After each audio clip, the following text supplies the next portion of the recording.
So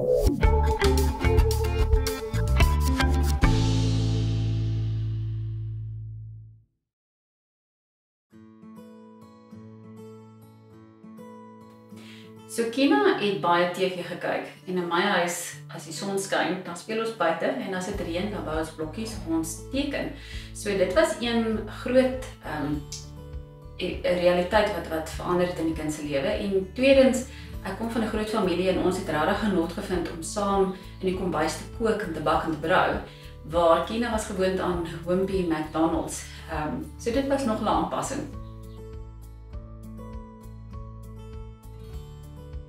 So Kina se ma is die 27 September oorlede en kort daarna het ek met Arnold gesit en gesels en gesê ek sal graag vir Kina wil aanneem, want op daardie stadium was my realiteit dat ek nie kan kinders hê nie.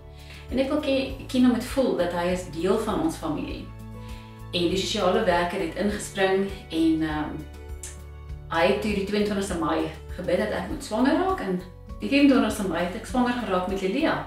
Die sosiale werker het toe die proses aangespoor. En in Januarie 2008 het sy laat weet dat die proses is goedgekeur in Kina. Ek is nou sy wettiglike ma. En toe ons die nuus met hom gedeel het, het sy "Can I call you mommy?"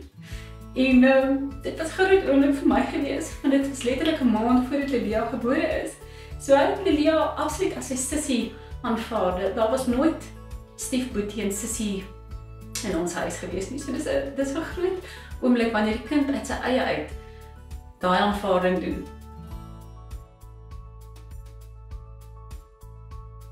Weet jy wat, as 'n ouer, dink ek die mense is nooit voorberei nie, want jy het een idee van wat dit is.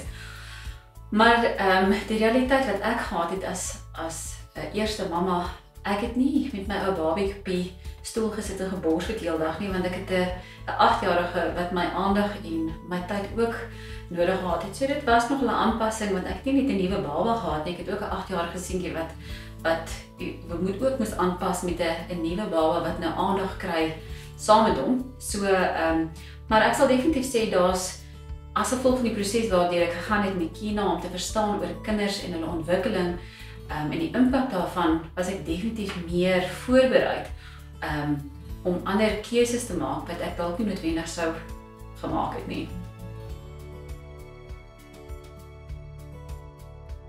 Toe ek Annie ontmoet het en ek het besef hy het kinders, het my ouers my neergesit en vir my gesê, "You take the man with his children, or you walk away." So vir my, Kina en Corbin was altyd deel van my lewe. Corbin se ma lewe nog vandag, maar hy is baie deel van ons lewe. En ek nog altyd vir Kina gesien as my kind.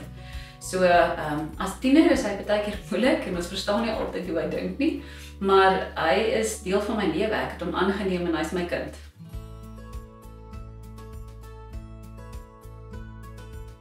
So ek het 'n baie eenvoudige houding. Vir my is dit 80% vars en gesond en 20% koekies en sweeties. En selfs met die koekies en sweeties het ek gaan vind dat daar's heerlike sjokolade wat byvoeg in die liggaam in plaas van om weg te vat. So dit is regtig net ken so 'n bietjie meer van jou kos, en kos hoef nie 'n straf te wees nie.